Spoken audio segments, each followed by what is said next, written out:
வணக்கம் நேயர்களே, விவாத நேரம் நிகழ்ச்சிக்கு உங்களை அன்புடன் வரவேற்கிறோம். இன்று நாம் விவாதிக்கக்கூடிய தலைப்பானது 100 நாள் வேலைவாய்ப்பு திட்டத்தின் பெயரை மாற்றிய மத்திய அரசு, மகாத்மா காந்தி பெயரை நீக்கி வடமொழியில் பெயரிட்ட பிஜேபி அரசு, மகாத்மா காந்தி வேலைவாய்ப்பை முடக்க சதித்திட்டம் முதல்வர் ஸ்டாலின், காந்தியின் பெயரை நீக்கியது கொடூரத்தின் உச்சம் காங்கிரஸ், பெயரை மாற்ற வேண்டிய அவசியமும் பிஜேபி பதிலும் என்ன என்ற தலைப்பில் தான் நாம் இன்று விவாதிக்க இருக்கிறோம்.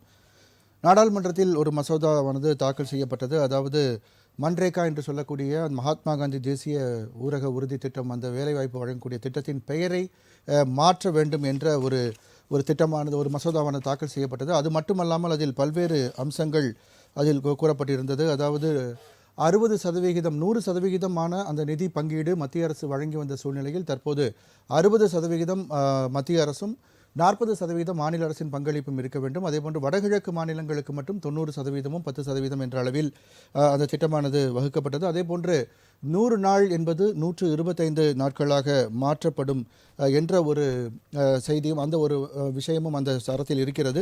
இது போன்ற பல்வேறு விஷயங்கள் இருந்தாலும் கூட இந்த பெயர் மாற்றம் என்ற ஒன்று மிகப்பெரிய ஒரு சர்ச்சையை கிளப்பியிருக்கிறது.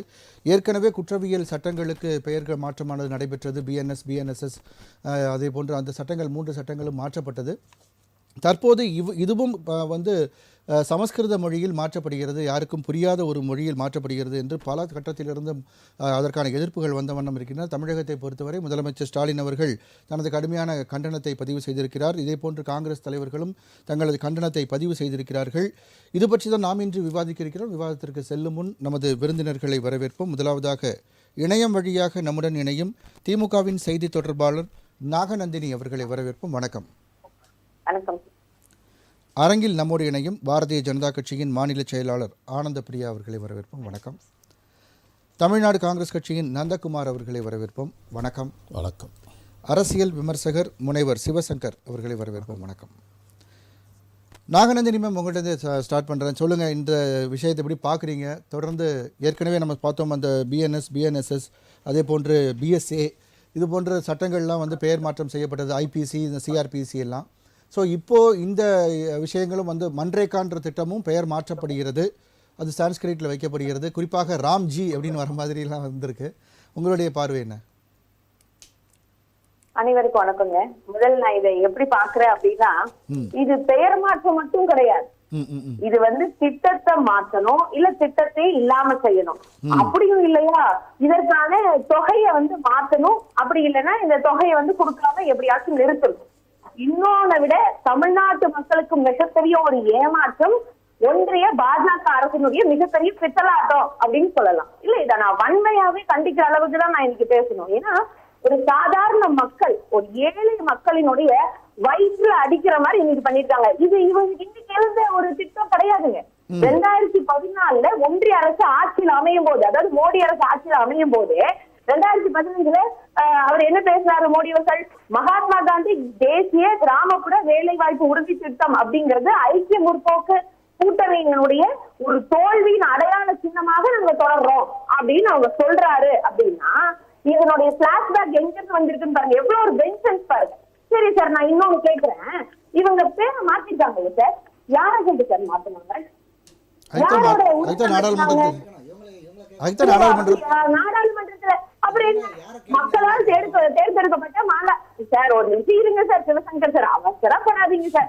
அதாவது நாடாளுமன்றத்துல தேர்ந்தெடுக்கப்பட்ட மக்களவை உறுப்பினர்கள் பேசுறோம்ல, நீங்க மசோதாவை தாக்கல் பண்ணீங்கன்னா நாங்க திரும்பவும் மனு கொடுக்குறோம், இந்த நோட்டீஸ் கொடுக்குறோம், விவாதிக்கிறதுக்கு எங்களுக்கு டைம் தான் கேட்கும் போது மக்களவையில மறுப்பு, நாடாளுமன்றத்துல ஒத்துக்கவே முடியாதுன்னு சொல்றதுக்கு என்ன சார்? அப்போ இவங்க என்ன சர்வாதிகார ஆட்சி நடத்துறாங்களா?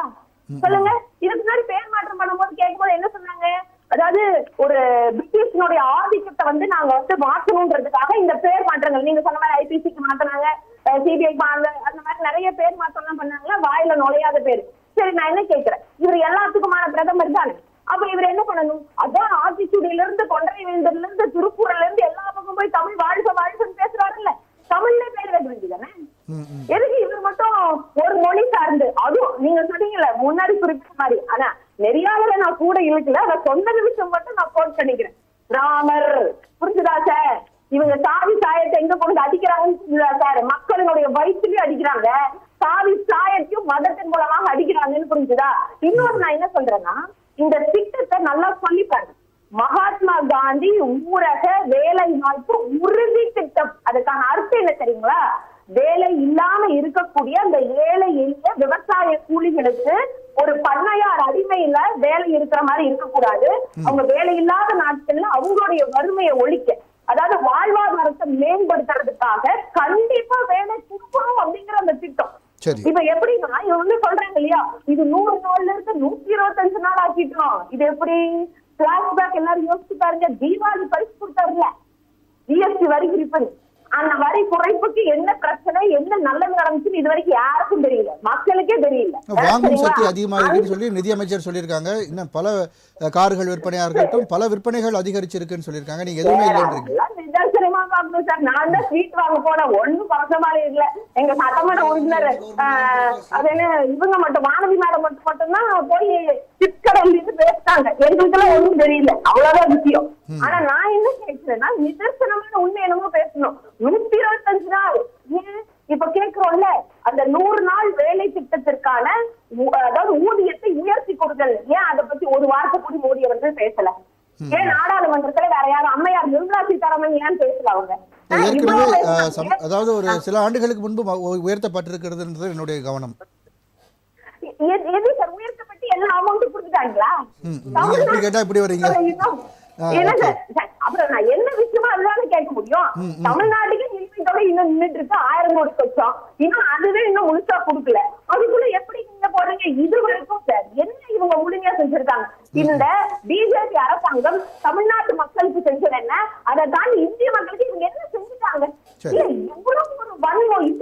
பெயர் மாற்றம் அப்படின்றது மட்டும்தான் உங்களுக்கு பிரச்சனையா, இல்ல இந்த திட்டமே வந்து செயல்படுத்தாம விட்டுருவாங்க அப்படின்னு பாக்குறீங்களா? இல்ல, இதுல ஒரு சிஸ்டமா எல்லாருமே நோட் பண்ணணும். அதுக்கு வரவங்களும் பதில் சொல்லணும். அதாவது இந்த புதிய மாற்றம் வந்துருச்சு, இது ஏதோ ரொம்ப நல்ல மாற்றம்னு இவங்க சொல்றாங்கல்ல, இதுல 40% 60% அப்படின்னு பிரிச்சுட்டாங்க. இது வரைக்கும் 100% ஒன்றிய அரசு தான் அமௌண்ட் கொடுத்துட்டு இருந்துச்சு. அதாவது எப்படின்னா, உழைப்ப முழுக்கவும் நம்ம மாநில மக்கள் கிட்ட இருந்து சுரண்டிக்குவாங்களாம். மொத்த காசையும் மொத்த வேர்வையும் ஜூஸ் போட்டு உரிக்கிற மாதிரி ஸ்ட்ரா போட்டு உரிச்சுக்குவாங்களாம். ஆனா எங்க மக்களுக்கு திருப்பி கேட்கிற காசை கொடுக்க மாட்டாங்களா? அது எவ்வளவு தெளிவா இருக்கு அப்படின்னா, இந்த மசோதாவின் பிரிவு 22(4) கீழ ஒரு ஒன்றிய அரசு கொடுத்திருக்க லிமிடேஷன், கொடுத்திருக்க கண்டிஷன்ஸ்குள்ள தான் அந்த செலவு இருக்கணும். அத மீறி போயிடுச்சு அப்படின்னு சொன்னா உட்பிரிவு 4(5) கீழ அத வந்து மாநில அரசு முழுமையா ஏற்றுக்கணுமா? இப்படி ஒரு கண்டிஷன்ல 2005ல மன்மோகன் சிங் அவர்கள் போடவே கிடையாது. இது வந்து மக்களுக்கான ஒரு அடிப்படை உரிமை. மக்களுக்கான வேலை வாய்ப்பை வந்து ஒரு அரசு ஏற்படுத்தி கொடுக்கறதுங்கிறது ஒரு அடிப்படை உரிமை. அதை கூட இன்னைக்கு பாஜக அரசு தடுத்து நிறுத்துது அப்படின்னு சொன்னா இவங்க எல்லாம் ஒரு வன்மத்தில் இருப்பாங்க. இதை மட்டும் நான் கேட்டுக்கிறேன். இவங்க என்ன பண்றாங்க? இன்னைக்கு நிதி பகிர்வை நம்மளுக்கு முழுசா கொடுக்க மாட்டேங்கிறாங்க. இத்தனை நிதி வாங்கிட்டு நீங்க ஏழை மக்கள் கொடுக்க மாட்டேங்கிறீங்க. யாரு கொடுக்குறீங்கன்னா ஒண்ணும் இல்ல, அழகா கொண்டு போய் அதானிக்கும் அம்பானிக்கும் கொடுக்குறோம். அவங்க பார்த்து கார்பரேட்டை வளர்த்துட்டோம். அவங்க கடன் கொடுக்க முடியும். ஆனா உடனடியாக தள்ளுபடி எப்படி சார் இருக்குது? இது வந்து சர்வாதிகார ஆட்சியா இல்ல இவங்க பிரிட்டிஷ் கவர்னர் ஆட்சியை மாற்றணும்னு நினைச்சு பேசுறேன்னு சொல்றது எவ்வளவு பெரிய அநியாயம். சரி, ஓகே மேம், ஓகே, நம்ம அடுத்த வீட்டில் விரிவாக பேசுவோம் மேம்.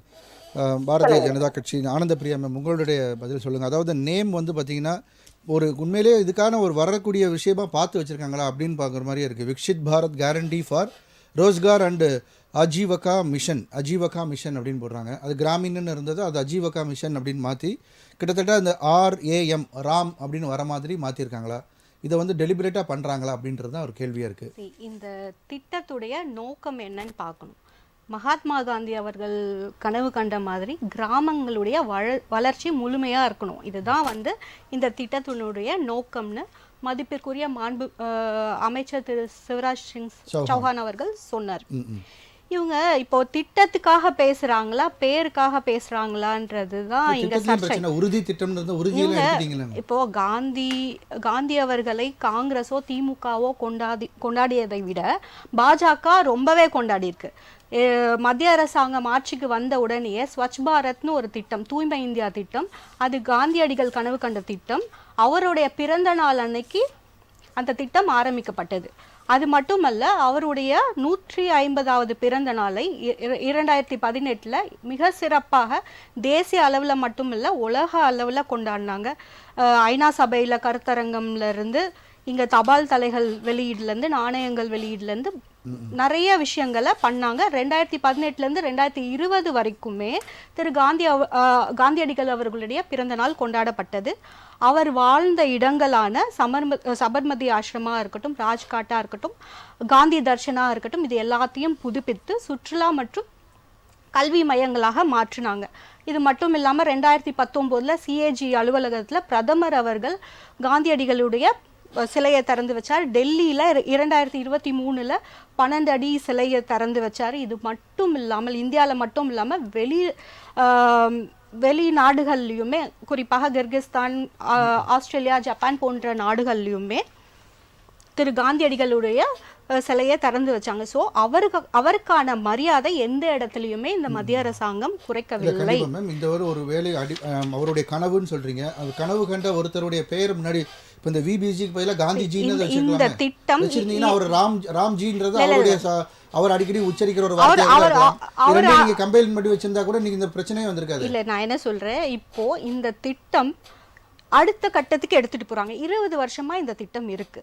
ஸோ அப்போ அதுல சில நல்ல விஷயங்களை நிறைவேற்ற வேண்டியது இருக்கிறதுனால அடுத்த திட்டத்துக்கு எடுத்துட்டு போறாங்க. இப்போ சமீபமா போன மார்ச்ல 2024 மார்ச்ல நிதி கொடுக்கல அப்படின்னு ஒரு பிரச்சனை வந்தது. அப்போ மத்திய அரசாங்க அதிகாரிகள் சில விஷயங்களை சொன்னாங்க. அதாவது கிராம மக்கள் பயன்பெற்றிருக்காங்க, ஆனா கிராமம் வளர்ச்சி அடையவில்லை இந்த திட்டத்தின் மூலமாக. ஏன் அப்படின்னா இங்க பல தவறுகள், முறைகேடுகள் நடந்திருக்கு. அதாவது பக்கத்துல இருக்கக்கூடிய மாவட்டங்கள் அங்க இருக்கக்கூடியவங்களை கூட்டு அவங்களுக்கு ஷீட் போட்டு அவங்க வேலை செய்கிற மாதிரி காமிச்சு அட்டெண்டன்ஸ் போட்டு 12 மணிக்கெல்லாம் கிளம்பிடுறாங்க. புதுசாக எந்த குளமோ குட்டையோ உருவாக்கப்படவில்லை. இருக்கக்கூடிய குளங்களை தூர்வாடுறதுமே பேரளவுக்கு தான் இருக்குது. இப்படி பல குற்றச்சாட்டுகள் இருந்தது. கிட்டத்தட்ட 326 கோடி முறைகேடு தமிழ்நாட்டில் மட்டும் நடந்திருக்கு. ஸோ இந்த திட்டத்தை நல்ல முறையில் செயல்படுத்தணும். இதனால் மக்களும் பலன் பெறணும், அந்த சம்பந்தப்பட்ட கிராமங்களும் முன்னேற்றம் அடையணும்ன்றதான் அந்த திட்டங்களுடைய மாநில அரசு மேல சுமையை ஏத்துறீங்களா? அது சொல்ல வரேன். எந்த ஒரு திட்டமும் ஆரம்பிச்சா ஃபுல் ஃபண்டிங் சென்ட்ரல் கவர்மெண்ட் தான் பண்ணும். ஒரு குறிப்பிட்ட காலகட்டத்துக்கு மேல அதோடைய வளர்ச்சியை பார்த்துட்டு அதுக்கப்புறமா ஸ்டேட் ஷேரிங் போடுவாங்க. இது மத்திய அரசாங்கம் தன்னிச்சையாக எடுத்த நடவடிக்கை கிடையாது. நிதி ஆயோக்கோடைய பரிந்துரையின் பேர்ல தான் 60-40% எடுத்துட்டு வந்திருக்காங்க. அதுவும் நார்த் ஈஸ்ட் மாநிலங்கள்ல பாத்தீங்க அப்படின்னா 90% எல்லா ஒரு ரிஃபார்ம்ஸ் எல்லாம் கொண்டு வந்தா கூட அது அதே நேம்லயே கூட பண்ணலாமே மேம். இப்போ உதாரணத்துக்கு நீங்க சொன்ன மாதிரி இந்த ஐபிசி சிஆர்பிசில எல்லாம் இப்போ இந்த பாரதிய நியாய சங்கீதா, இப்போ இந்த லாயர்ஸ் அவங்க அந்த லாஸை மனப்பாடம் பண்ணுறதை விட இதை மனப்பாடம் பண்ணுறது அவங்களுக்கு கஷ்டமா இருக்கு மாதிரி தெரியுது. ஏன்னா இந்த அளவுக்கு யாருக்குமே வாயில நுழையாத ஒரு வார்த்தைகளாக கொண்டு வச்சிருக்காங்க. இந்த ராம்ன்ற வார்த்தை உங்களுக்கு வாயில நுழையா? இங்க விக்ஷித் பாரத் ராம்னு வர்றது அப்படின்றது வாயில நுழையிலையா அப்படின்றது.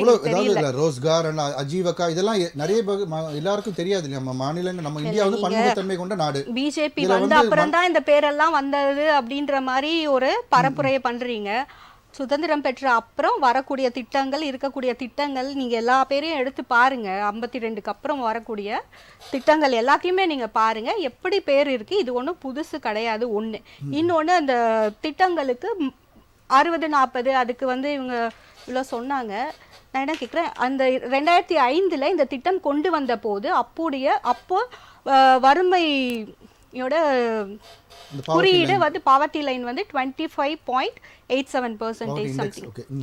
இப்போ 4.85%. ஸோ குறைஞ்சிருக்கு.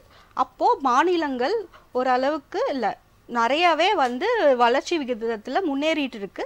ஸோ இது ஏற்புடைய ஒரு பெர்சன்டேஜாக தான் நம்ம பார்க்குறோம். கண்டிப்பாக தொடர்ந்து பேசுவோம் சார். 25 கோடி மக்களுக்கு மேலே வறுமை கோட்டுக்கு மேலே கொண்டு வந்திருக்காங்கன்ற திட்டங்கள் விஷயங்கள்லாம் பதிவு பண்ணியிருக்காங்க. ஸோ அந்த மாதிரி வரும்பொழுது ஒரு திட்டத்தின் அடுத்த கட்டத்தில் மாநிலங்கள் அதை ஷேர் பண்ண வேண்டிய ஒரு சூழலும் இருக்குது. பெயர் மாற்றம் என்பது ஒரு புதிதல்ல, காங்கிரஸும் அதை தான் முன்னாடி செஞ்சுருக்கு அப்படின்ற விஷயங்களை பண்ணுறாங்க. உங்களுடைய பதிவு. அனைவருக்கும் வணக்கம். இது பெயர் மாற்றம்ன்ற அளவில் மாத்திரம் நிற்காது.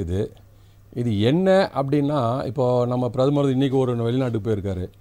இந்த மாதிரி அடிக்கடி ஒரு வெளிநாட்டு போயிருக்கார். வெளிநாடுலாம் போயிருக்கும்போது அங்கே ஒரு அதிபர் வந்து 3வது முறையாக ஒரு பிரதமர் ஆன உடனே, ஐயா பிரதமர் மோடி அவர்களே, நீங்கள் எப்படி வந்து தொடர்ந்து 3வது முறையாக நீங்கள் பிரதமர் ஆனீங்க, அதனோட விஷயத்தை சொல்லுங்கள் அப்படின்னு கேட்கும்போது, பிரதமர் ஐயா சிரிச்சிங்கன்னு மாற்றம் ஒன்றே மாறாதது அப்படின்னு சொன்னார். உடனே அவர் கேட்டார், மாற்றம் ஒன்றே மாறினா அடிக்கடி நீங்கள் மாறுறீங்களா, அதை சொல்கிறீங்களான்னு. அது கிடையாது, மக்களோட வாழ்க்கை தலைகீழாக மாற்றணும். அதை மாற்றத்துக்கு நம்ம ஏதாவது ஒன்று புதுசாக மாற்றிக்கிட்டே இருக்கணும். அப்படின்னா நீங்கள் பெருசாக மாற்றுறீங்கன்னார். அந்த ஒன்று முதல்ல நான் மக்களுக்காக ரூபா நோட்டை மாற்றினேன். அவன் ரோடாகவும் பேங்காகவும் அலைய விட்டேன்.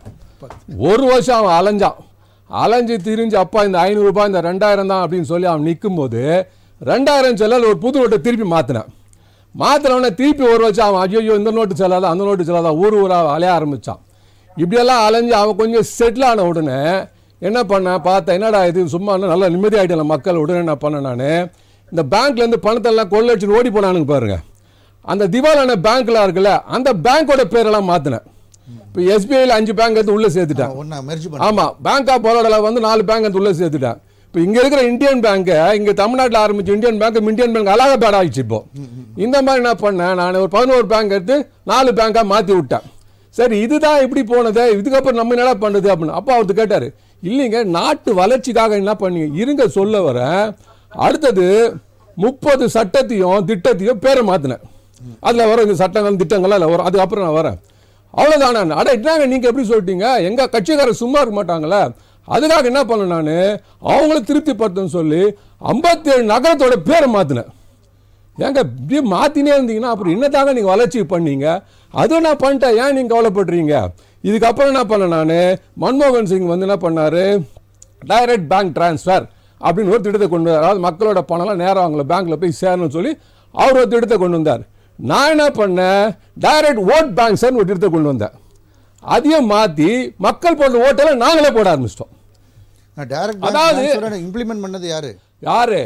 மன்மோகன் சிங் 2013 மன்மோகன் சிங் சார் ஜன்தன் யோஜனா மூலமா எல்லாருக்கும் அக்கவுண்ட் மூலம் கிரியேட் பண்ணி தான் அவங்களுக்கு அக்கவுண்ட் இல்லையா, அக்கவுண்ட் இல்லையா சார். அந்த ஜன்தன் யோஜனா வந்து ஒரு ஃப்ராட்.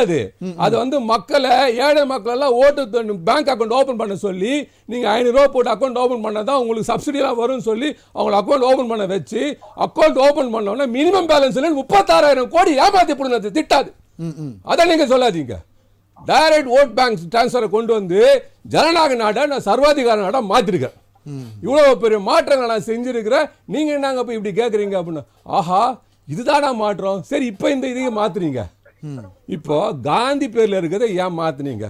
ஐயா நேரு வந்தார், அவரை வந்து நாங்கள் வந்தே மாத்திரம் சொல்லி எதை கொண்டாடணுமோ அதை விவாதம் பண்ணி பார்லிமெண்ட்டில், அதாவது 150 வருஷம் பாரம்பரியம் மிக்கிற வந்தே மாதத்தை கொண்டாடாமல் அதுக்கு வந்து நாங்கள் விவாதம் பண்ணி நேருவை நாங்கள் தூக்கி ஓரமாக நிற்க வச்சிட்டோம்.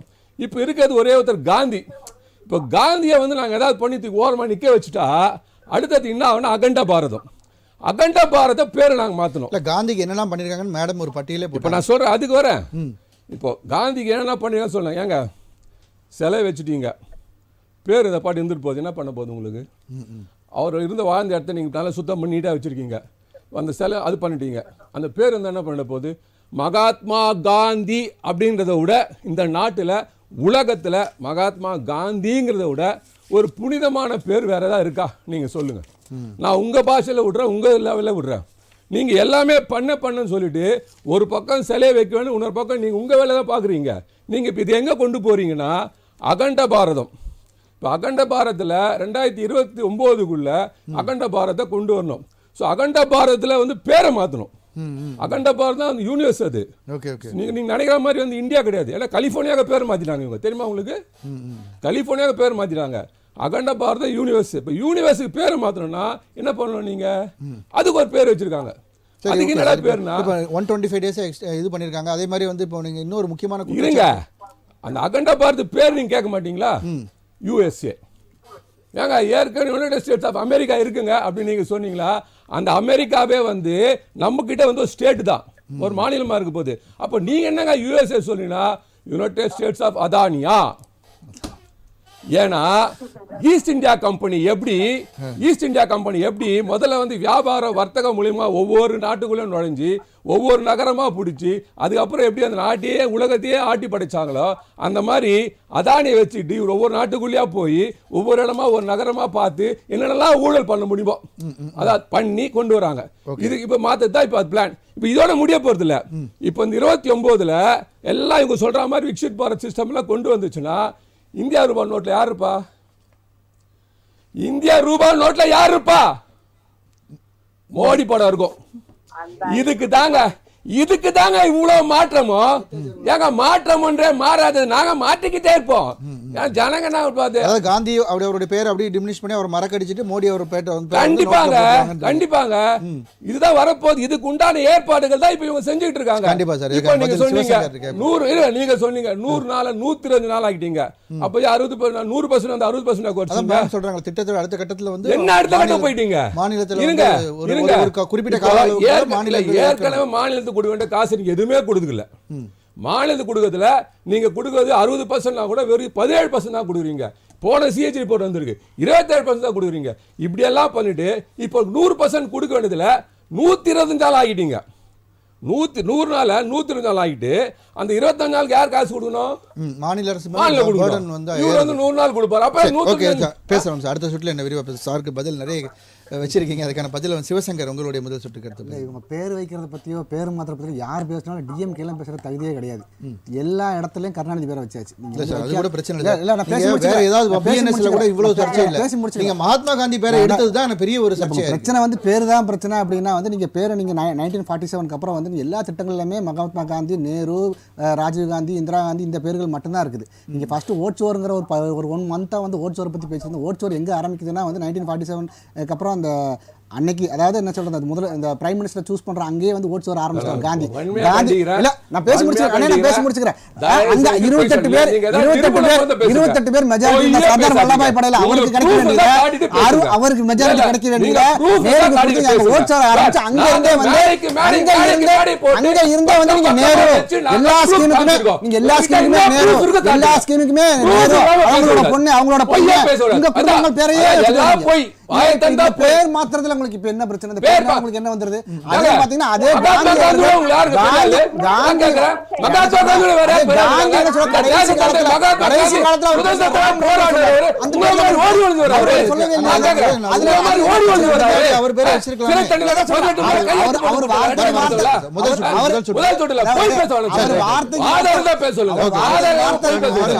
எல்லா இடங்கள்லயும்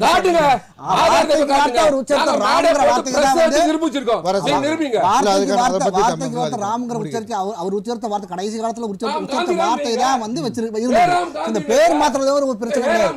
அடுத்து என்னன்னா அதை வந்து டிஎம்கே வந்து பேசுறதுக்கே தகுதியே கிடையாது. காங்கிரஸ் பேச முடியும். ஏன்னா நீங்க உங்க குடும்பத்தோட பேர்கள் மட்டும் தான் வச்சிருக்கீங்க. அதுதான் நீங்க யார் பேர் வச்சிருக்கீங்க?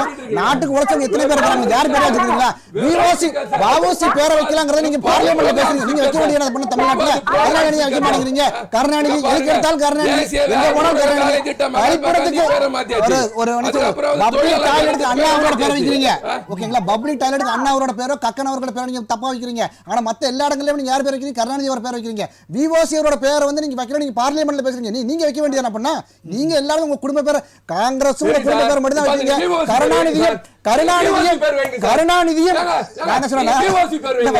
கருணாநிதியும் வந்து டிஎம்கே உங்க குடும்ப பேரை வைப்பீங்க. காங்கிரஸும் நீங்க உங்க குடும்ப பேரை தான் வைப்பீங்க. வேற யார் பேருமே வெளியே தெரியக்கூடாது. எப்படி திட்டங்களும் அதே மாதிரி நான் சொல்லிடுறேன். இடையில ஒரு சில நாட்கள் வந்து விதைப்பு அறுவடை காலத்துல நிறுத்தி வைக்கப்படும். அது வந்து கிராமப்புறங்கள்ல விவசாயம் ஆள் கிடைக்கிறது கிடையாது. இன்னொன்று அந்த நேரங்களில் பார்த்தீங்கன்னா நீங்க ஒரு 200 ஒரு லாஸ்ட் இயர் வந்து நீங்க அறுவடை இந்த நெல் அந்த சீசன்ல பார்த்தீங்கன்னா வந்து 200 ரூபாய் இருந்தது. இன்னைக்கு 250 300 350 400 ரூபாய்க்கு வந்துருச்சு. இன்ஃப்ளேஷன் அதிகமாக அந்த நேரங்களில். ஸோ அவங்க என்ன சொல்றாங்கன்னா ஒரு அந்தந்த மாநிலங்களை பொறுத்தது.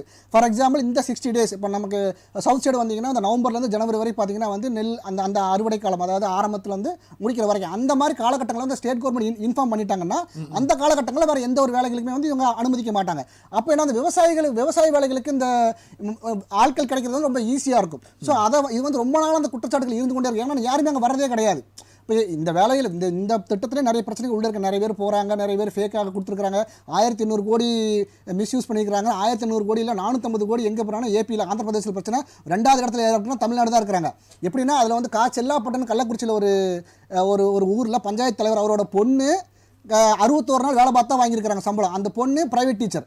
இவங்க வேலை பார்த்தா சொன்னா அதே நேரம் பிரைவேட் டீச்சராக இருக்காங்க. இன்னொரு பொண்ணு ஸ்கூல் காலேஜ் போயிட்டு இருக்கிற ஒரு பொண்ணு, அந்த பொண்ணுக்கு வாங்கியிருக்காங்க. நான் சொல்றேன் இவ்வளோ மிஸ்யூஸ் அதைத்தான் சொல்றேன். அதைத்தான் வந்து ஆர்டிஃபிஷியல் இன்டெலிஜென்ஸ் லேட்டஸ்ட் டெக்னாலஜி எல்லாம் யூஸ் பண்ணி இதுக்கப்புறம் அந்த பிரச்சனைகளே வரக்கூடாது, இந்த மாதிரி மிஸ்யூஸ் எதுவுமே மிஸ்யூஸ் ஆகக்கூடாதுங்கிறக்காக தான் நிறைய அதை அப்கிரேட் பண்ணி கொண்டு வராங்க.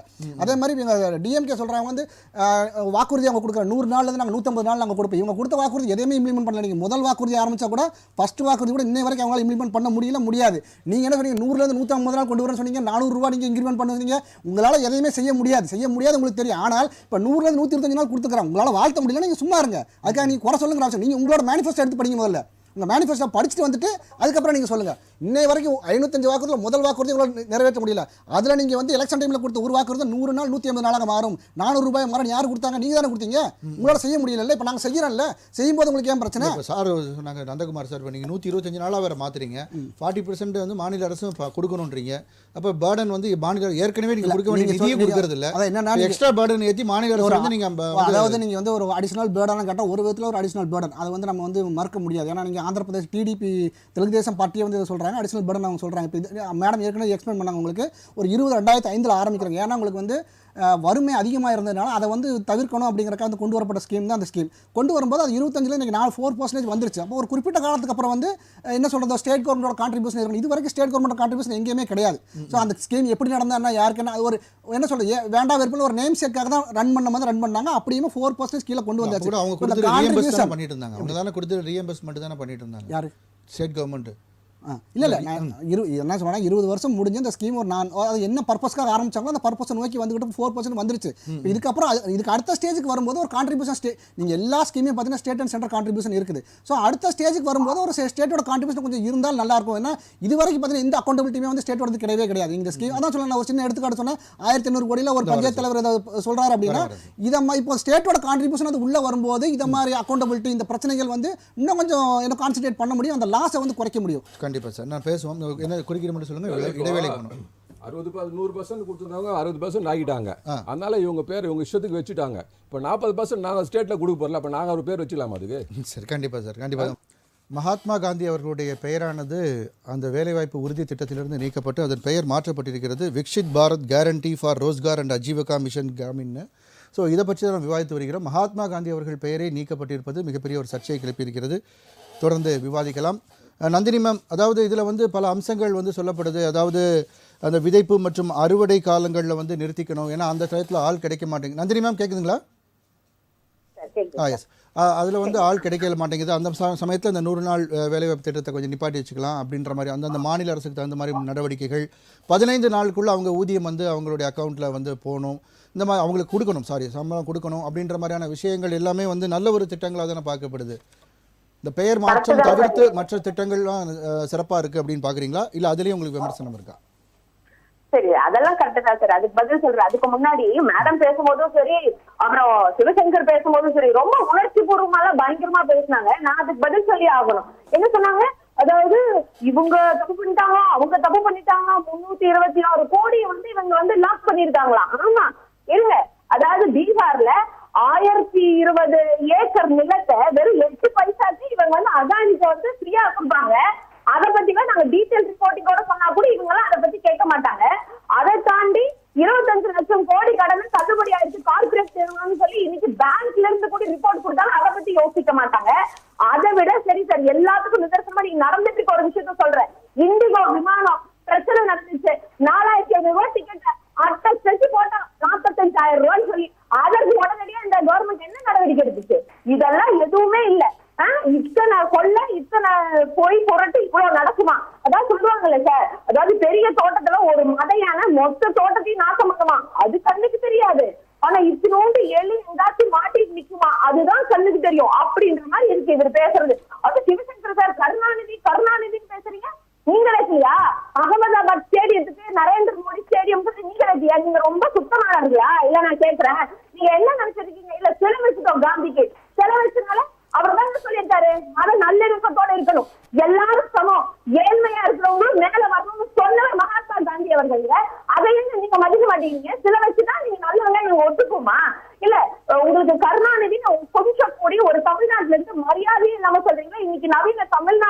மாசியவை முத்தமிழறிஞர் டாக்டர் கலைஞர்னு மறந்துடாதீங்க. எங்களுக்கு பேசுறதுக்கான எல்லா விஷயம் இருக்கு. கலைஞர் அவர்கள் தான் நில ஜாம்பவான்கள் சொல்லக்கூடிய அந்த மேற்கத்திய மக்கள் கிட்ட இருந்து நிலத்தை வாங்கி, கலைஞர் அவர்கள் தான் நில ஜாம்பவான்கள் சொல்லக்கூடிய அந்த பண்ணையாளர்கள் இருந்து நிலத்தை மீட்டி கிட்டத்தட்ட 2 லட்சம் மக்களுக்கு மேல நில உரிமையாளர்களா மாற்றியவர் முத்தமிழறிஞர் டாக்டர் கலைஞர் அவர்கள். நாங்களாம் சொன்ன எத்தனை திட்டம் சொல்லுவோம். நீங்க எங்க பார்த்து சொல்றீங்க சிக்கல் ஒட்டுறோம் அப்படின்னு? நீங்க வேற திட்டம் ஆச்சும் உண்மையா யோசிச்சு பண்ணிருக்கீங்களா சார்?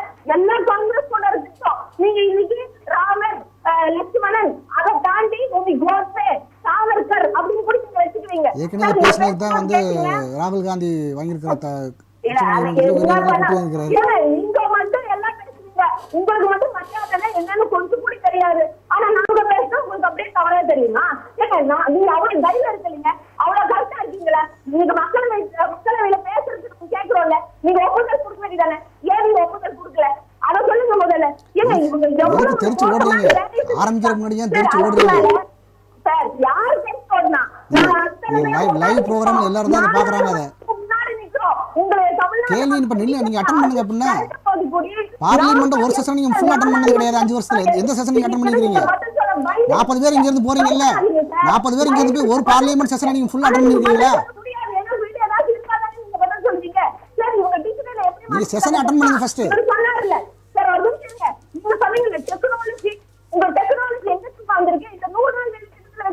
டெக்னாலஜி எப்படின்னா டிஜிட்டல் பேமெண்ட்ல தான் இவங்க காசு கொடுப்பாங்க. அதனால டிஜிட்டல் செக்கெல்லாம் கொடுப்பாங்க. ஒவ்வொரு வேலை செய்யற அந்த அம்மாவும் ஸ்மார்ட் போன் கையில வச்சிருக்குமா?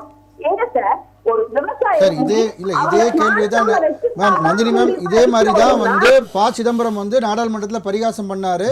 ஆனா இன்னைக்கு வந்து ஒரு கீரை விற்கிறமா வந்து 2 3 ரூபா 4 ரூபாய்க்குலாம் வந்து நீங்க ஜீப் இது பண்ணுவீங்களா, அவங்ககிட்ட அந்த மிஷின் இருக்குமா அப்படின்லாம் வந்து கேட்டாரு. இன்னைக்கு நடக்குதா இல்லையா மேம்? அப்போ நீங்க வந்து இப்ப நீங்களும் அதே மாதிரி தான் பேசுறீங்க. ப. சிதம்பரம் அவர்கள் முன்னேறி இருங்க சீர விக்கிறாங்க, அது ஒரு வேலை செய்யறாங்க, அவங்களோட அத்தியாவசியம் அதை அவங்க பயன்படுத்துறாங்க. இவங்க ஒரு நாள் கூலிக்கு கஷ்டப்படுறவங்க. அவங்களுக்கு இந்த ஸ்மார்ட் போன்ல தான் போடுங்க சொன்னா அப்புறம் நந்தகுமார் சார் சொன்ன மாதிரிதான் என்ன சொன்னாரு, எல்லாத்தையும் ஆட்டை போட்டு போயிடுறாங்களா, இவங்க பேசிக் பேங்க் அக்கௌண்ட் ஓபன் பண்ண சொல்லி அந்த மாதிரி தான் நடந்துட்டு இருக்கு. சரி இவ்வளவு பேசுறாருல, நான் கேட்டதுக்கு ஒரு பதில் சொல்லவே இல்லை. அதாவது செக்ஷன் 23(4) பிரிவின் படி, அதாவது ஒன்றிய அரசு சொல்லிச்சு அதோட நிபந்தனைக்குள்ள இருந்தா மட்டும்தான் காசு கொடுக்கும். இல்ல நிபந்தனை மீறி போயிடுச்சுன்னா காசு கொடுக்காதுன்னு சொல்லிட்டு அதுக்கு என்ன பதில் நான் கேட்டேன். அவங்க இது வரைக்கும் சொல்லவே இல்லை. சரி இதுக்கான பதில நம்ம ஆனந்த் பிரியா மேம் கேட்டுருக்கோம். சரி இதை மட்டும் கேட்கிறேன். 15 நாளுக்குள்ள பணம் போடணும்னு சொல்றாங்கல்ல, இவங்க பணம் ஒதுக்கீடு செஞ்சுட்டாங்களா?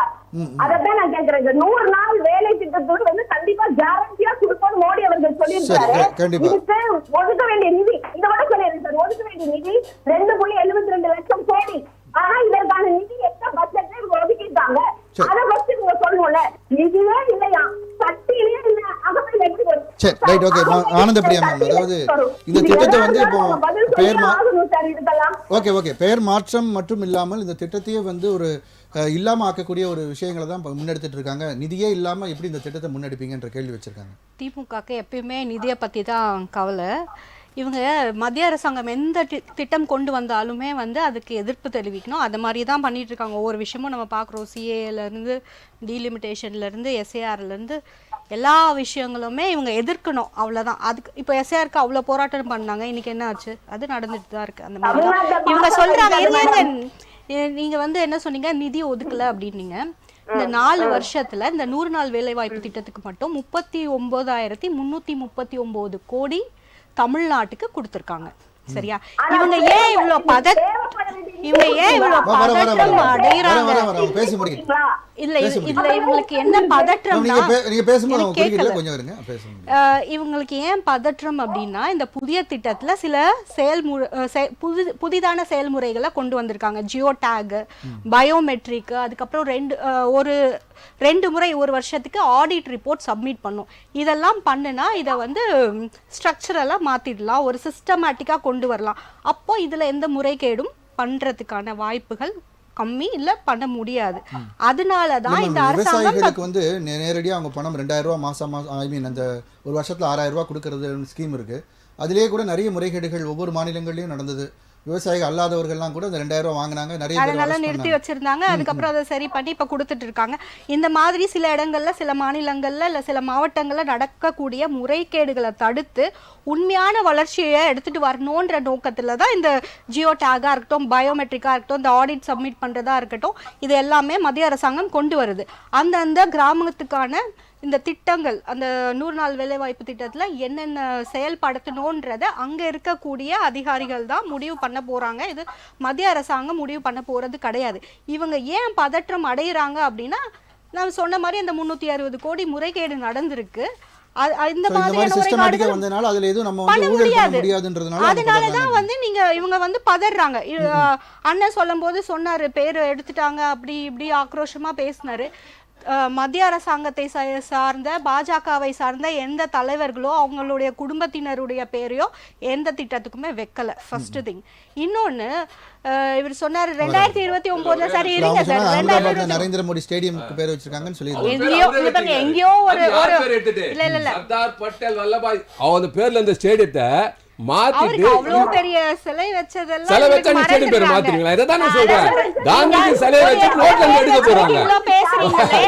ஒரு இடத்துல பேர் வச்சு புரியுதுங்களா?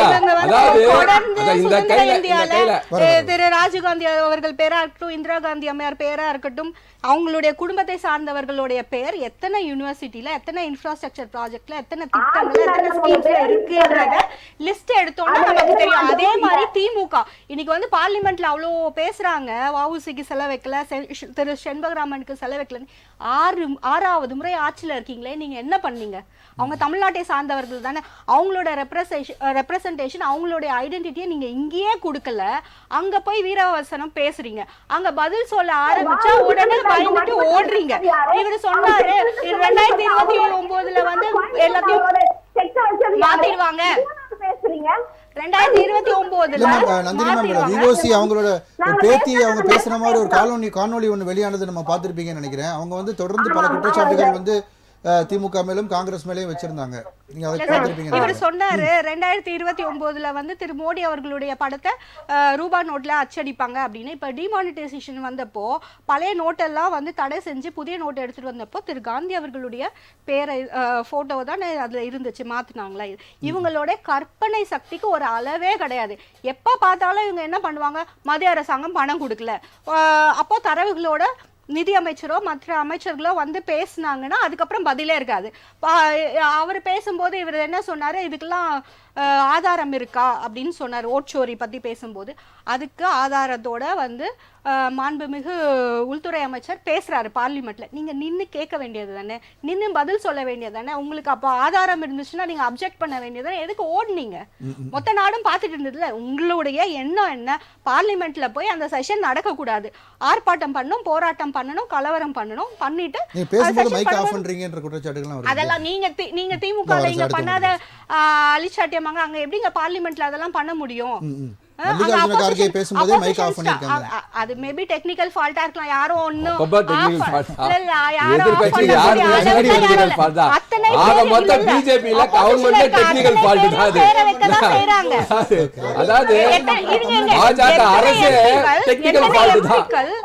பிரதமர் அவர்கள் பார்லிமெண்ட்ல இருக்கும் போதே எவ்வளவு ஆக்ரோஷமாக அவங்களுடைய எதிர்ப்பை தெரிவிக்கிறாங்க. அது எல்லாத்தையும் நம்ம பார்க்க தான் செய்யறோம். அப்ப அவங்க எல்லாம் எப்படி பேசுறாங்க? சரி, ஓகே மேம், தொடர்ந்து பேசலாம். எதிர்க்கட்சி என்றாலே ஒரு எதிரி மனப்பான்மையோட தான் இருக்கீங்களா? அதாவது என்ன திட்டம் வந்தாலும் என்ன சட்டம் வந்தாலும் எதிர்க்கணும்ன்ற ஒரு மைண்ட் செட்ல தான் நீங்க உள்ளே போறீங்கன்றத உங்க குற்றம். இல்ல சார், நாங்க உள்ளே போல சார்.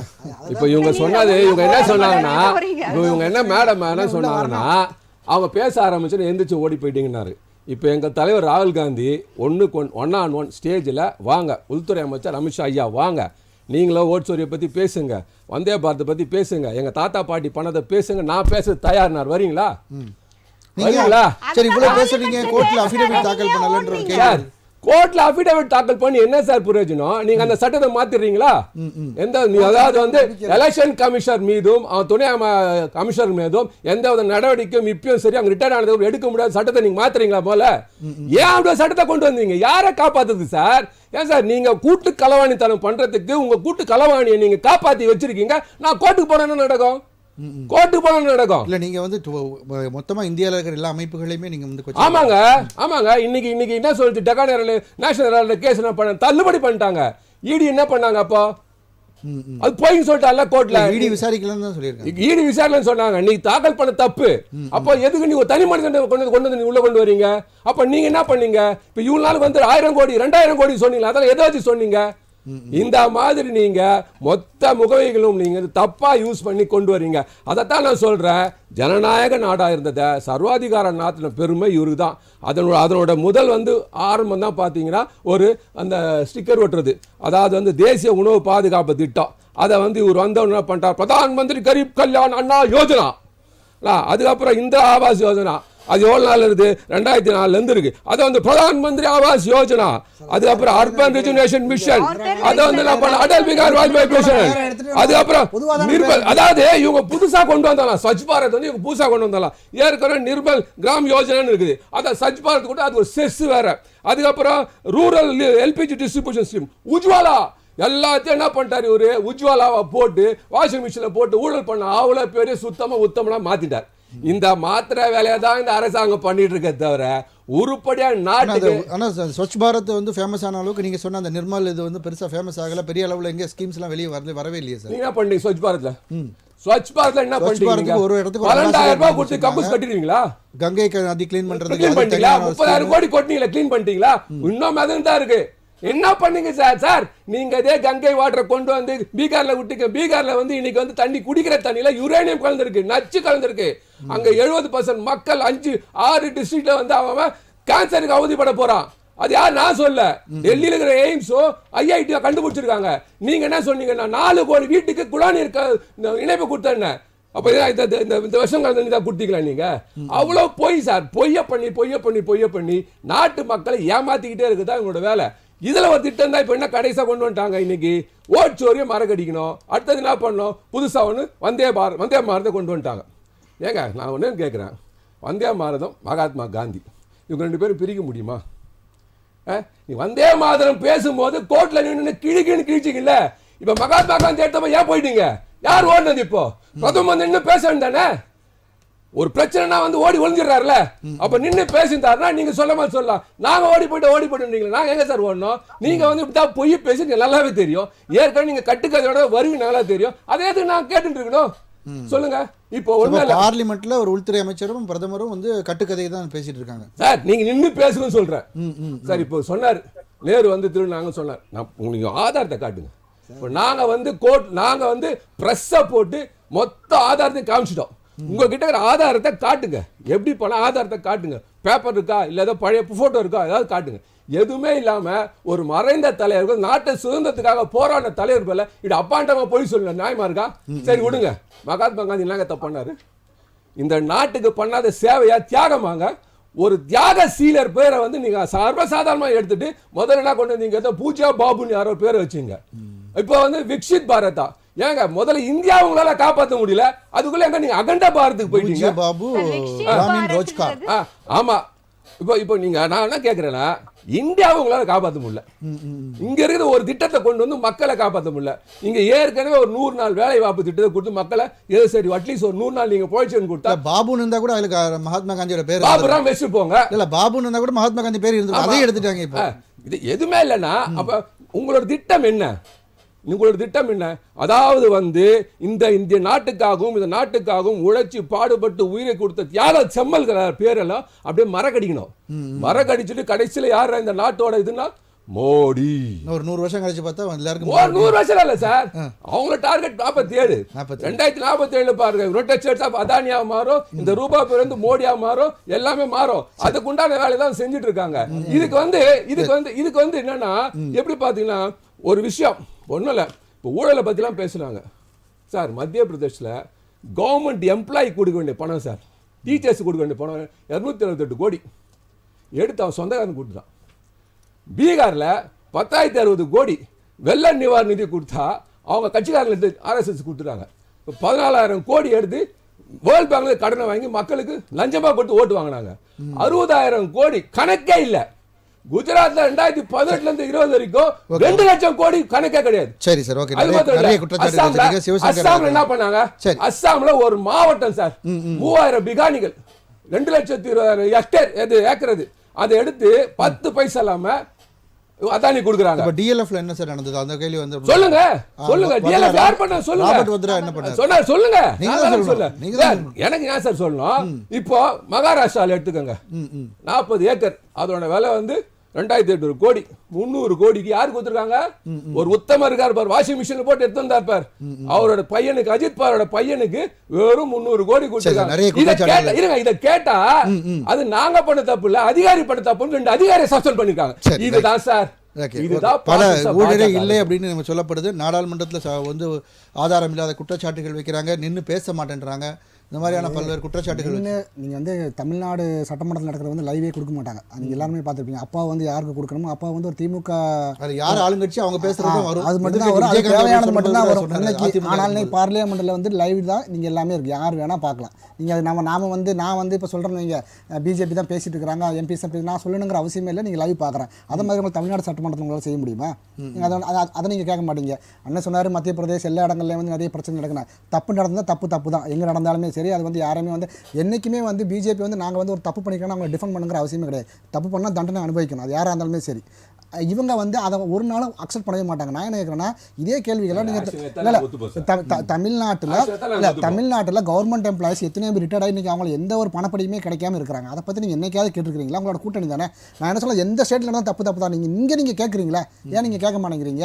சரி, நீங்கள் அதை கேட்கணும் இல்லை. இப்போ இங்கே தமிழ்நாட்டில் வந்து நீங்கள் மேனிஃபெஸ்டோவில் நீங்கள் இதில் வந்து லாஸ்ட்டு ப்ரீவியஸ் இதில் நான் பேசுகிறேன்னா மறுபடியும் அவங்களே ஆன்சர் பண்ணல, இவரும் ஆன்சர் பண்ணவே இல்லை. நீங்கள் எலெக்ஷனில் நீங்கள் என்ன கொடுத்துருந்தீங்க? 5 ரூபா பெட்ரோலுக்கு குறைப்போம், டீசலுக்கு குறைப்போம், கேஸுக்கு குறைப்போம், அப்புறம் வந்து நீங்கள் 100 நாள் வேலை அதெல்லாம் வந்து அதெல்லாம் நீங்கள் பதில் கரெக்ட் தான். நான் சொல்கிறேன், நான் இதுக்குன்னா இந்த அதில் ஒரு வாக்குறுதி இதில் இது சம்மந்தப்பட்டது இருக்குங்கிறத நான் சொல்கிறேன். 100 நாள் 150 நாள் ஆக்குவேன்னு சொன்னது நீங்கள் தான். 400 ரூபாய்க்கு உயர்த்தி கொடுப்போம்னு சொன்னது நான் போன செஷன்லேயே பேசினேன். அதுக்கு அவங்கள்ட்ட வந்து பதில் வரவே இல்லை. அதெல்லாம் நீங்கள் பேசவே மாட்டீங்க. ஒரு வாக்குறுதி கூட நீங்கள் நிறைவேற்றவே இல்லை. ஏன்னா ஒரு விரக்தியின் உச்சத்தில் இருக்கிறீங்க. உங்களால் வந்து எதுவுமே டிஃபெண்ட் பண்ணுறது வாய்ப்புகளே கிடையாது. நான் அதே மாதிரி தொடர்பாக நிறைவு கருத்தையும் சேர்த்தே பற்றி இல்லை, அதான் சொல்கிறேன். நீங்கள் வந்து இந்த திட்டங்களுக்கு வந்து உங்களுடைய குடும்பத்தோட பேர் மட்டும் தான் வைக்கணும்னு நினைக்கிறீங்கன்னா அது வந்து நடக்காது. ஸோ எல்லாரும் உண்மையாகவே வந்து யாரெல்லாம் பாடுபட்டுருக்காங்களோ எல்லாரோட பேர் வரும். அதில் வந்து நீங்கள் தனிப்பட்ட பேர் வந்து இப்போ இமீடியட்டாக பண்ணது சார் சொன்ன மாதிரி அந்த பல விஷயங்களை மறக்கிறதுக்காக இல்லை, எதையுமே மறக்கடிக்கணுங்கிற அவசியமே கிடையாது. நீங்கள் நான் என்ன சொல்கிறேன், ஒரு 70 இயர்ஸ் வந்து நீங்கள் ஒரு குடும்பத்தோட பேரை மட்டுமே நீங்கள் பார்த்துட்டு வந்துருக்கீங்களே, ஏன் ஒரு சேஞ்சஸ் கொண்டு வந்து அதை நீங்கள் அக்செப்ட் பண்ண மாட்டேங்கிறீங்க? ஏன் இப்போ நீங்கள் இவர் வந்து அண்ணன் வந்து என்ன சொல்றாங்க அப்படின்னா, நீங்க வந்து நேரு ஃபேமிலி இல்லாம இன்னும் வந்து காங்கிரஸ்ல எத்தனை பேர் பாடுபட்டாங்க, நீங்க அவங்களோட பேர்லாம் வைக்கிறீங்கன்னு வைங்களேன், ஏத்துக்கலாம். நீங்க அவங்களோட பேர்ல ஏன் சார் வைக்கிறேன்னு கேட்டா அதை ஏத்துக்கலாம். நீங்க என்ன சொல்றீங்கன்னா, நீங்க மறுபடியும் இந்திரா காந்தி பேர் தான் வைக்கணும், ராஜீவ்காந்தி பேர் தான் வைக்கணும், ஒரு குடும்பத்தோட பேர் மட்டுமே நீங்க சப்போர்ட் பண்றீங்க. இன்னும் உழைச்சவங்க எத்தனை பேர் இருக்கிறாங்க, அதுக்கெல்லாம் நீங்க ஏன் செய்ய மாட்டேங்கிறீங்க? சார், நீங்கள் நந்தகுமார் சார் உங்கள் நிறைவு கருத்து சொல்லுங்கள். அதாவது நேம் வந்து இப்போ வந்து வச்சா கூட இப்போ 1-2 தவிர மற்ற எல்லாமே வந்து பிரதமர் தான். நாளைக்கு காங்கிரஸே ஆட்சிக்கு வந்தாலும் அதே பிரதமர் தான் இருக்க போகிறாரு. ஸோ நேம் வந்து வைக்க போகிறதில்ல. மோடி அப்படின்னு இந்த ஸ்கீம்லேயும் இல்லை, அமித்ஷான்னு இந்த ஸ்கீம்லேயும் இல்லை. ஸோ வந்து அது காமன் நேம் தானே இப்போ எல்லாமே வைக்கிறாங்க, 1-2 தவிர. இல்லை சார், நான் ஒன்றே நீங்கள் நல்லா புரிஞ்சுக்கங்க. அதாவது வந்து இப்போ எல்லாருமே ஒவ்வொரு காலகட்டத்தில் ஒவ்வொரு தலைவர்கள் அந்த நாட்டுக்காக ஏதோ ஒரு சில விஷயங்கள் பண்ணியிருப்பாங்க. அப்போ அந்த காலகட்டத்தில் அதுக்கு உண்டான ஒரு அப்ரிசியேஷனோ ஒரு ரெக்கார்டாக இருக்கணும், ஒரு மெமரிக்காக ஒரு பேரெல்லாம் வைக்கிறது தான். புரியுதுங்களா? இப்போ இன்றைக்கி நாளைக்கு வந்து மோடி இறந்துட்டாருன்னா இங்கே அப்புறம் பாஜக இருக்கும் எல்லாத்துக்கும் மோடி பேர் வைப்பாங்க. நீ இல்லை நாங்களும் வைப்போம், ரூபா நோட்டு கூட நாங்கள் இல்லை நான் சொல்கிறேன் மறைவுக்கு பின்னாடி நான் பேசுகிறேன். ஒரு மறைந்த தலைவர்களோட பேரை வந்து நீங்கள் மாற்றுறதுங்கிறது வந்து ஒரு அநாகரிகமான விஷயம். இப்போ எந்த நாட்டிலும் பண்ண மாட்டாங்க, அந்த மாதிரி யாருமே பண்ண மாட்டாங்க. ஒன்றுமே இல்லைங்க, ஒரு சாதாரண விஷயம் சொல்கிறேங்க. ஒருத்தன் வந்து ஒரு மோசமான ஆளாக இருப்பாங்க, அவன் நம்ம திட்டினே இருப்பாங்க. ஆனால் டெத்துக்கு வாங்கிட்டு போனோம் வச்சுங்களேன், அவனை பற்றி தப்பாக பேசக்கூடாதுன்னு. அது வந்து சாதாரண ஒரு நாகரிகமான விஷயம். நம்ம மக்கள் அப்போ நீங்கள் சொன்னீங்க சார், நல்லது பண்ணவங்க பேர் வைக்கிறாங்க அப்படின்னா இவங்க மட்டும் தான் நல்லது பண்ணாங்களா? அந்தந்த காலகட்டத்தில் நான் தான் சொல்றேன், அந்தந்த காலகட்டத்தில் அவங்க எங்கெங்க வைக்கணும். சரி சார், ஓகே. தலைப்பு தொடர்பாக நிறைவு பண்ணுங்க, நேரம் கம்மியா இருக்கு. நான் என்ன சொல்றேன்னா, நீங்க பேரை மாத்துங்க. இப்போ எம்என்எஸ் பிஎன்எஸ் என்னோ மாத்துனீங்க, அதெல்லாம் நான் ஒன்றும் பெருசாக எடுத்துக்கல. இவர் ஒரு தேசிய தலைவர், இந்த இந்தியாவின் அடையாளம், உலகத்துல இந்தியாவின் அடையாளம். சரி. அவர் பேரை மாத்துறதை நாங்க சம்மதிக்க மாட்டோம். நன்றி மேம், உங்களுடைய நிறைவு கருத்து. அவர் பிரதமரை பற்றி பேசினதை நான் வன்மையாக கண்டிக்கிறேன். ஒன்று, இன்னொன்று வந்து அவர் சொன்னார் எதுவுமே பண்ணலைன்ட்டு. அவர் சமீபத்தில் வாரணாசிக்கு போனாரா இல்லையான்னு தெரியல, போய் பார்க்க சொல்லுங்க. ஓகே. இன்னொன்று, எதுவுமே பண்ணாமல் தான் வேர்ல்டு ஃபாஸ்டஸ்ட் எக்கானமியாக இந்தியா வந்திருக்கான், 4வது பொருளாதாரத்தில் வந்திருக்கான்றத அவங்க சொல்லணும். விக்ஷித் பாரத் அப்படின்றாரு, அகண்ட பாரதம். அது அகண்ட பாரதம் கிடையாது, வலிமையான பாரதம். ஓகே. எந்த ஒரு திட்டமாக இருந்தாலும் மக்களுக்கு பயன் பெறணும், ஊழல் இருக்கக்கூடாது, அந்த திட்டத்தால் நாடும் வளர்ச்சி அடையணும். இதுதான் பாஜகவினுடைய நோக்கம். ஸோ அந்த நோக்கத்தின் அடிப்படையிலேயே இந்த மாற்றங்கள்லாம் கொண்டு வந்திருக்காங்க. சரி, நன்றி. நாகநந்தினி மேம், உங்களுடைய நிறைவு கருத்து. நிறைவான கருத்து சார். சார் பேசும்போது சொன்னார், சிவசங்கர் பேசும்போது, சார் பேசும்போது, அதாவது எப்பவுமே வந்து குடும்பத்தோட பேர் வைக்க கூடாதுன்னு. கரெக்ட் தான் சார், குடும்பத்தோட பேர் வைக்கணும்னு இல்ல. ஆனா எங்களுடைய பாதோட இனிஷியலை நாங்க மாத்த மாட்டோம், தந்தையினோட இனிஷியல் மாத்த மாட்டோம். ஏன்னா தேசப்பிதா காந்தி அவர்கள் அவரோட பேரை மாத்துறதுக்கு தான் இத்தனை பேச்சு வந்துட்டே இருக்கு. ஒண்ணு. இன்னொன்னு, மேடம் பேசும்போது சொன்னாங்க இன்னைக்கு இந்தியா வந்து 4வது இடத்துல இருக்கு, அதாவது ஏதோ அந்த மாதிரி வளர்ச்சியில இருக்கு பொருளாதாரம் அப்படின்னு பார்த்தா தமிழ்நாடு பொருளாதார வளர்ச்சியில ஒன்றிய அரசு இவ்வளவு தண்டித்த போதும் 16% பெற்று இன்னைக்கு முதன்மை மாநிலமா இருக்குது அப்படின்னு சொன்னா அதற்கு காரணம் திராவிட முன்னேற்றத்திற்கும் எங்களுடைய முதல்வர் மு.க. ஸ்டாலின் அவர்கள் அப்படிங்கறத மறந்துடவே கூடாது. அந்த அறிக்கையை சொன்னது இப்போட ஒன்றிய அரசு RBI ரிப்போர்ட்டிங் தான். அப்புறம் இன்னொன்னு சொன்னாங்க, நீங்க வந்து வாக்குறுதி நிறைவேற்றுறாங்க. நாங்க எல்லா வாக்குறுதி நிறைவேற்றிட்டு இருக்கோம், அது தமிழ்நாட்டு மக்களுக்கு தெரியும். அதனாலதான் தொடர்ந்து சொல்லுங்க, பெட்ரோல் எப்ப குறைச்சீங்க, டீசல் எப்ப குறைச்சீங்க, கேஸோட விலை நீங்க எப்ப குறைச்சீங்க? நான் என்ன கேக்குறேன்னா, அவங்க சொல்றாங்கல்ல இவ்வளவு நீங்க என்ன வாக்குறுதி சார் கொடுத்துட்டாங்க, இது வரைக்கும் 15 லட்சம் பணத்தை கூட இங்க போட கிடையாது. சன்ஷைன் ஸ்கூல்ல படிச்சவங்க கேளுங்க, சன்ஷைன் ஸ்கூல்ல படிச்ச குழந்தைகிட்ட கேளுங்க, அதோட டிரான்ஸ்லேஷன் கரெக்டா சொல்லுங்க. இன்னைக்கு மகாத்மா காந்தி வரைக்கும் வந்து நின்றுட்டாங்க அப்படின்னு சொன்னா இவங்களோட மதவாத அரசியலையோ இவங்களோட இன அரசியலையோ நன்றி. இன்னைக்கு இடதுசாரிகள் ஒன்று கூடும், அதற்கு முதன்மையாக திராவிட முன்னேற்ற கழகம் முன்னெடுக்கும். 2024 இவங்களுக்கு மிகப்பெரிய ஒரு படிப்பு அமையும். நன்றி. பொறுத்திருந்து பார்ப்போம். நன்றி. நம்முடன் விவாதத்தில் பங்கு பெற்ற விருந்தினர்கள் அனைவருக்கும் நன்றி. மீண்டும் ஒரு விவாத நேரம் நிகழ்ச்சியில் சந்திப்போம் நேயர்களே. நன்றி, வணக்கம்.